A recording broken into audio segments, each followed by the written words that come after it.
پھر تیزی سے پلٹ گئے۔ مجھے بہت شرمندگی محسوس ہوئی۔ اتنے میں عثمان آ گئے۔ وہ تیاری میں میری مدد کرنے لگے۔ ذرا دیر میں ہی میں سب کچھ بھول گئی تھی۔ سالگرہ بہت شاندار رہی تھی۔ سب نے ہمیں بہت خوبصورت تحائف دیے تھے۔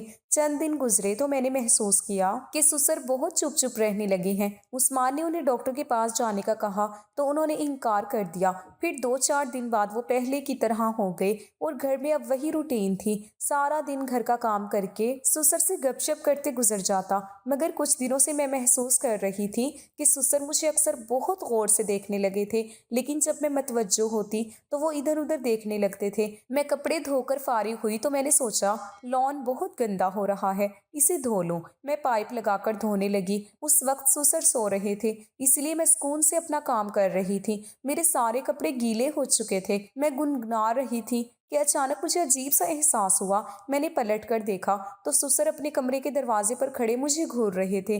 میں دوپٹے کے بغیر تھی اور کپڑے گیلے ہو کر جسم سے چپک رہے تھے۔ میں نے صوفے پر پڑا دوپٹہ اٹھا کر گلے میں ڈال لیا۔ مجھے ایک دم ہی احساس ہوا کہ سسر کے چہرے پر عجیب سے تاثرات ہیں جو ایک باپ کے ہرگز نہیں تھے۔ عورت کو اللہ نے ایسی حس دی ہے جو وہ سامنے والے مرد کی نظروں کو پہچان جاتی ہے۔ پھر وہ اپنے کمرے میں چلے گئے۔ میں پریشان سی وہیں بیٹھ گئی، کچھ دیر سوچتی رہی، پھر خود ہی اپنے آپ کو دلاسا دے دیا کہ مجھے ایسی ویسی بات نہیں سوچنی چاہیے۔ پانی میں بھیگنے سے مجھے بخار ہو گیا تھا۔ میں نے بڑی مشکل سے کھانا بنایا اور اپنے کمرے میں آ کر لیٹ گئی۔ پھر مجھے ہوش نہ رہا۔ عثمان گھر آئے تو مجھے ڈاکٹر کے پاس لے گئے۔ واپس آ کر مجھے چائے بنا کر دی۔ میں دوائی کھا کر دوبارہ سو گئی تھی۔ صبح آفس جاتے ہوئے عثمان نے مجھے جگایا اور آرام کرنے کی تاکید کرتے ہوئے آفس چلے گئے۔ دوائی کی وجہ سے میں غنودگی میں تھی، ویسے ہی لیٹی ہوئی تھی۔ غنودگی میں مجھے پتہ نہیں میں کتنی دیر سوئی رہی۔ مجھے یوں محسوس ہوا جیسے کسی نے میرے چہرے پر ہاتھ پھیرا ہے۔ میں نے بڑی مشکل سے آنکھیں کھولی تو کوئی تیزی سے کمرے سے باہر نکل گیا۔ بند ہوتی آنکھوں میں مجھے سسر کا چہرہ نظر آیا۔ پھر مجھے ہوش نہ رہا۔ دوپہر کو عثمان آفس سے آ گئے تھے اور مجھے ڈبل روٹی کے ساتھ چائے دے دی تھی۔ شام کو وہ مجھے دوبارہ ڈاکٹر کے پاس لے گئے تھے۔ اب بخار کافی ہلکا ہو گیا تھا۔ اگلی صبح میری طبیعت کچھ بہتر تھی۔ پھر بھی سسر نے خود ناشتہ بنا کر عثمان اور مجھے دیا تھا۔ عثمان چھٹی کرنا چاہتے تھے مگر سسر نے انہیں زبردستی آفس بھیج دیا۔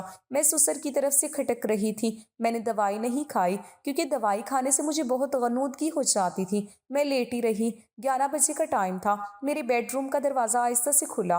میں نے آنکھیں بند کر لی۔ سسر میرے بستر کے قریب آ کر کھڑے ہو گئے۔ پھر انہوں نے میرا ہاتھ پکڑا اور جھک کر اپنے گال پر رکھ لیا۔ میرے تو رونگٹے کھڑے ہو گئے۔ اب میں سسر کی نیت کو سمجھ گئی تھی۔ میں نے ہاتھ چھڑایا اور اٹھ کر بیٹھنے کی کوشش کرنے لگی۔ لیٹی رہو، وہ ہمدردی سے بولے۔ میں دیکھ رہا تھا اب تمہیں بخار ہے یا نہیں، تمہیں بھوک لگی ہے، کچھ بنا لوں، وہ کہہ رہے تھے اور میرا سارا وجود زلزلوں کی ضد میں تھا۔ پھر وہ باہر چلے گئے۔ میں نے جلدی سے اٹھ کر اندر دروازے کو کنڈی لگا لی اور پھوٹ پھوٹ کر رونے لگی۔ ہنستی کھیلتی زندگی پر ہی کیسا سایہ آ پڑا تھا۔ میں رو رو کر خدا سے فریاد کرنے لگی تھی۔ یہ مرد کی فطرت ہے، جب تک اس کی نیت چھپی رہے اس میں کچھ جھجک رہتی ہے، مگر جب نیت کھل جائے تو وہ اور بے باک ہو جاتا ہے۔ سسر کو بھی جب یہ اندازہ ہوا کہ میں اس کی نیت بھانپ گئی ہوں تو وہ کھل کر سامنے آ گئے۔ اپنے گھر کا کام کاج کر کے اپنے کمرے میں بند ہو جاتی۔ سسر بہانے بہانے سے میرے ارد گرد رہتے، میرا ہاتھ پکڑ لیتے تو کبھی گزرتے ہوئے میری کمر کو چھو لیتے تھے۔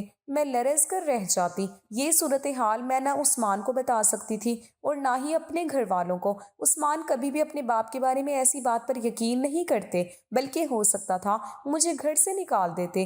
خوف کے مارے میرا خون خشک ہو رہا تھا۔ دن بدن میں اندر سے کمزور ہوتی جا رہی تھی، رنگ زرد ہوتا گیا تھا۔ امی کے گھر جاتی تو وہ پوچھتی کہ کیا بات ہے، عثمان تمہارا خیال نہیں رکھتے؟ میں انہیں جھوٹی تسلیاں دیتی۔ عثمان پوچھتے تو تھکاوٹ کا بہانہ کر دیتی۔ اس مسئلے سے نجات کا کوئی طریقہ میری سمجھ میں نہیں آ رہا تھا۔ دوسری طرف سسر میری خاموشی کو میری کمزوری اور بے بسی سمجھ رہے تھے۔ وہ موقع ملتے ہی ایسے بے معنی جملے بولتے کہ میں شرم سے کٹ کر رہ جاتی، مگر میں چہرے کو چھپائے رکھتی تھی۔ ایک شام عثمان آفس سے آئے تو کہنے لگے میرے 2 سوٹ نکال کر اور ضروری سامان بریف کیس میں رکھ دو، میں 2 دن کے لیے فیصل آباد جا رہا ہوں، آفس والے مجھے ایک ضروری کام سے بھیج رہے ہیں۔ یہ سن کر تو میں خوف زدہ ہو گئی اور میں نے بہت کوشش کی کہ عثمان نہ جائیں یا پھر جاتے ہوئے مجھے امی کے گھر چھوڑ دیں، مگر عثمان کے پاس ٹائم کم تھا۔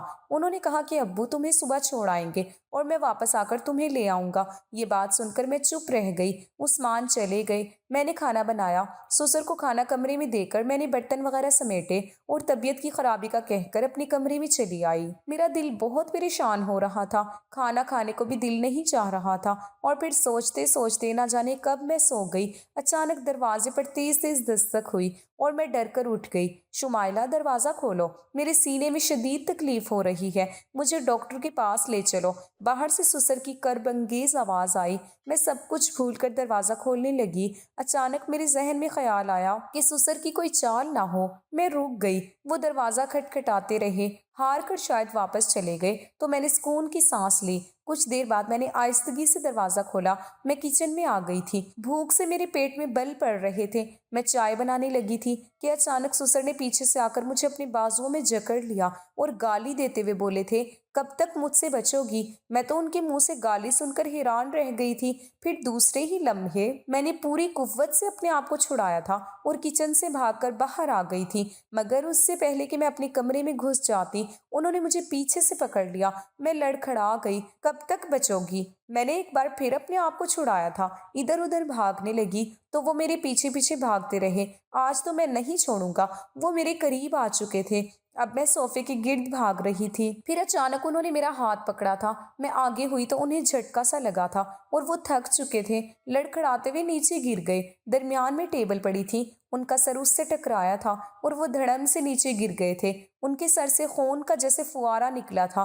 میں کھڑی تھی جبکہ وہ بالکل بے سود پڑے تھے۔ میں نے اپنا دوپٹہ لیتے ہوئے اپنے آپ کو سنبھالا تھا، بال ٹھیک کیے اور باہر کا دروازہ کھول کر ہمسائے کے گھر زور زور سے دستک دینے لگی۔ پھر تھوڑی ہی دیر میں ارد گرد لوگ اکٹھے ہو گئے تھے تو میں نے انہیں بتایا تھا کہ میں اپنے کمرے میں سوئی ہوئی تھی۔ پانی پینے کے لیے اٹھی اور اپنے کمرے سے باہر آئی تو باہر سسر گرے ہوئے تھے، شاید باہر سے آئے تھے، چوٹ لگ گئی تو بے ہوش ہو گئے۔ یہ کہہ کر میں رونے لگی تھی۔ سسر کو ہسپتال پہنچا دیا مگر وہ مر چکے تھے۔ عثمان کو اطلاع دی گئی، وہ پہلی فلائٹ سے پہنچ گئے۔ ان کی حالت دیکھنے والی نہ تھی، ماں تو پہلے ہی نہیں تھی، باپ بھی چلا گیا۔ وہ رو رہے تھے اور میں اپنے دکھ کو رو رہی تھی۔ اور پھر سسر کی تدفین ہو گئی۔ تمام عزیز رشتہ دار اپنے اپنے گھر کو لوٹ گئے تھے۔ میں عثمان کو سنبھالتے سنبھالتے تھکنے لگی تھی۔ ان کا صدمہ کسی صورت کم نہیں ہو رہا تھا۔ کھانا پینا چھوڑ رکھا تھا۔ آخر 10 دن گزر گئے۔ عثمان کو ان کے آفس کے دوست زبردستی آفس لے گئے۔ میں اب اندر سے بہت خوف زدہ تھی، اس احساس جرم سے بے حال ہو رہی تھی کہ میرے ہاتھوں سے کیا ہو گیا۔ میری حالت دن بدن خراب ہوتی جا رہی تھی۔ عثمان اب مکمل طور پر سنبھل چکے تھے اور ابھی انہیں میری فکر رہنے لگی۔ انہی دنوں مجھے ماں بننے کی خبر بھی ملی تھی۔ میری حالت دن بدن خراب ہوتی جا رہی تھی۔ مجھے اکثر خواب میں سسر نظر آتے تھے تو میں چیخ مار کر اٹھ جاتی۔ ڈاکٹر نے عثمان سے کہہ دیا، آپ کی بیوی اگر اسی طرح ٹینشن لیتی رہی تو آپ ہونے والے بچے سے ہاتھ دھو بیٹھیں گے۔ عثمان یہی سمجھ رہے تھے کہ مجھے سسر کی وفات کا دکھ ہے۔ وہ یہ نہیں جانتے تھے کہ میں اپنے آپ کو سسر کی مجرم سمجھ رہی تھی۔ کبھی کبھی میرا دل چاہتا تھا کہ میں تھانے چلی جاؤں اور اقرار جرم کر لوں۔ پھر عثمان نے مجھے امی کے پاس بھیج دیا۔ میرا دل سنبھل چکا تھا۔ امی کے گھر آ کر میں ویسے ہی گمسم سی راتوں کو اٹھ کر چیخنا چلانا اور پھر اونچی آواز میں رونا شروع کر دیتی۔ میرے ماں باپ میری حالت پر پریشان تھے۔ ایک دن میں ناشتے کے بعد لان میں بیٹھی تھی اور بے دہانے سے ٹی وی دیکھ رہی تھی، لیکن میرے ذہن میں وہی ایک فلم چل رہی تھی کہ مجھے پکڑنا، میرے پیچھے بھاگنا اور پھر گر جانا۔ میرا دل متلانے لگا تھا۔ میں اٹھ کر واش روم میں گئی تھی۔ میں نے وضو کیا اور جائے نماز پر روتے ہوئے سجدے میں سر رکھ کر خدا سے سکون کی دعا مانگنے لگی۔ روتے روتے وہیں سو گئی تھی۔ اگلے روز میری ایک دوست کی آمد ہوئی تھی۔ اس نے مجھے ایک بزرگ کے بارے میں بتایا جو روحانی اور نفسیاتی مسائل کا حل بتاتے تھے۔ میں نے سہیلی کے دیے ہوئے فون نمبر پر ان سے رابطہ کیا اور ملنے کی اجازت لی۔ انہوں نے اگلے دن دوپہر کو آنے کا کہا تھا۔ اگلے دن میں نے امی سے ضروری شاپنگ کا بہانہ کیا اور ان کے پاس پہنچ گئی۔ میں نے اپنا سارا جسم اور آنکھوں کے سوا چہرہ بھی ڈھانپ رکھا تھا۔ وہ نورانی چہرے والے بزرگ تھے۔ میں نے تعارف کروایا تو انہوں نے مجھے اپنے سامنے بٹھا لیا۔ جی بیٹی، فرمائیے، آپ جس سلسلے میں مجھ سے ملنا چاہتی تھی، انہوں نے شفقت سے پوچھا۔ میں خاموش رہی تو کہنے لگے، آپ تسلی سے بلا جھجک اپنا مسئلہ بیان کریں، اس کمرے سے کوئی بات باہر نہیں جائے گی۔ میں نے ہمت کی اور انہیں شروع سے ہر بات بتانے لگی، اپنی شادی، اپنا رہن سہن، عثمان اور سسر کی عادتیں اور وہ بھیانک حادثہ، سب کچھ بتا دیا۔ وہ سر جھکائے سنتے رہے۔ میری بات ختم ہو گئی تو وہ بھی کتنی دیر خاموش رہے۔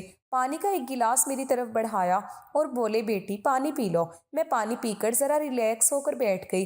دل کا بوجھ ہلکا ہونے سے میرا جسم بھی ہلکا پھلکا ہو گیا۔ پھر وہ کہنے لگے بیٹی جو کچھ بھی ہوا اس میں قصور آپ کا زیادہ ہے۔ جی؟ میں نے چونک کر انہیں دیکھا۔ میں تو انہیں اپنے والد کی جگہ سمجھتی تھی، شوہر کا باپ ہونے کے ناطے ان کا احترام کرتی تھی۔ یہی تو آپ کی غلطی ہے بیٹا۔ ہمارا دین ایک مکمل ضابطۂ حیات ہے، اس میں جہاں ہر چیز کی حد مقرر کی گئی ہے وہاں ہر رشتے کی بھی حد مقرر ہے۔ سسر، دیور، جیٹھ وغیرہ بھی نامحرموں میں آتے ہیں، بلکہ دیور کو تو بھابھی کی موت کہا گیا ہے۔ آپ کا قصور یہ ہے کہ آپ اس گھر میں بہو بن کر گئی تھی، ظاہرہ آپ کی ساس نہیں تھی اور آپ کو ہی اپنے سسر کی ضروریات کا خیال رکھنا تھا، مگر اس چکر میں آپ ان خیالات اور حدود کو بھول گئی جو ہمارے دین نے مقرر کی ہیں۔ آپ بغیر دوپٹے کے ان کے سامنے پھرتی تھی، ان کے ساتھ بیٹھ کر فلمیں دیکھتی تھی، ہنسی مذاق بھی کر لیتی تھی، بنا دھڑک ان کے کمرے میں چلی جاتی تھی۔ میں یہ نہیں کہتا کہ آپ میں کوئی خرابی تھی، آپ تو ایک بیٹی کا فرض نبھا رہی تھی، مگر شیطان ہر لمحہ انسان کی ناک میں رہتا ہے، کب کسے بہکا دے۔ اگر اس دن آپ اپنا کمرہ بند کر کے تیار ہو رہی ہوتی تو آپ کے سسر کبھی بھی کمرے میں بلا اجازت نہ آ سکتے تھے۔ آپ نے خود شیطان کو موقع دیا، اور پھر جب ان کی نیت کھل گئی تھی تو ضروری تھا آپ اپنی والدہ کو اعتماد میں لے لیتی، مگر آپ خود ہی اندر گھومتی رہی اور آپ کی خاموشی نے انہیں حوصلہ دے دیا۔ اگر آپ سختی سے انہیں یہ باور کرا دیتی کہ آپ ان کی حرکات اپنے گھر والوں کو یا عثمان کو بتا دیتی تو شاید وہ ڈر جاتے، مگر تقدیر کا لکھا ہوا کون ٹال سکتا ہے؟ ان کی موت ایسی ہی لکھی تھی۔ بیٹی، ہم نے ماڈرن بننے کے چکر میں اپنی روایات کو بھلا دیا ہے، اپنی حدود سے تجاوز کر لیا ہے۔ یہی وجہ ہے کہ معاشرے میں اس قدر بے حیائی پھیلی ہوئی ہے۔ آپ کی والدہ کو ضرور آپ کو سمجھانا چاہیے تھا کہ آپ نے سسر کے ساتھ اکیلے گھر میں کس طرح رہنا ہے۔ آپ کو چادر لے کے سسر کے سامنے آنا چاہیے تھا، ان کی ضروریات کا خیال رکھتی، مگر ایک فاصلے پر رہ کر۔ اس طرح وہ بھی آپ کا مزاج سمجھ جاتے اور گریز کرتے۔ آپ نے خود انہیں بے باکی کا موقع فراہم کیا۔ میں نے شرمندہ ہو کر سر جھکا لیا۔ واقعی وہ ٹھیک کہہ رہے تھے، مجھے فاصلہ رکھنا چاہیے تھا۔ اب آپ اپنے دل سے احساس جرم نکال دو، قرآن پڑھ کر ان کی مغفرت کی دعا کیا کرو۔ اب اپنے شوہر کو یہ سب بتا کر آپ کو کچھ حاصل نہیں ہوگا۔ اس بات کا پردہ اللہ تعالیٰ نے رکھا ہوا ہے، آپ کو حق نہیں پہنچتا کہ اسے افشا کرو۔ خدا سے اپنی اس غلطی کی معافی مانگو اور اپنے طریقے سے اپنے آپ کو ڈھال لو۔ آپ نے اپنے سسر کو نہیں مارا، وہ خدا کی رضا سے اس حادثے کا شکار ہوئے، اور خدا نے ان کا بھی ان کے بیٹے اور دنیا والوں کے سامنے پردہ رکھ لیا ہے، اور خدا نے ان کا اور آپ کا پردہ رکھا ہے، تو اسی میں بہت بڑی بات ہے۔ خاموش رہو، خدا سے معافی مانگو اور ان کی بخشش کی دعا کرو۔ اس دن میں ان بزرگ سے مل کر واپس آئی تو میری زندگی بدل چکی تھی۔ میں نے خدا سے معافی مانگی، اپنے آپ کو چادر میں رکھنے کی عادت ڈال دی، پردہ کرنے لگی۔ جب خدا نے مجھے بیٹی دی تو میں نے فیصلہ کیا کہ میں اپنی بیٹی کو بھی اسلامی اصولوں کے مطابق زندگی گزارنا سکھاؤں گی۔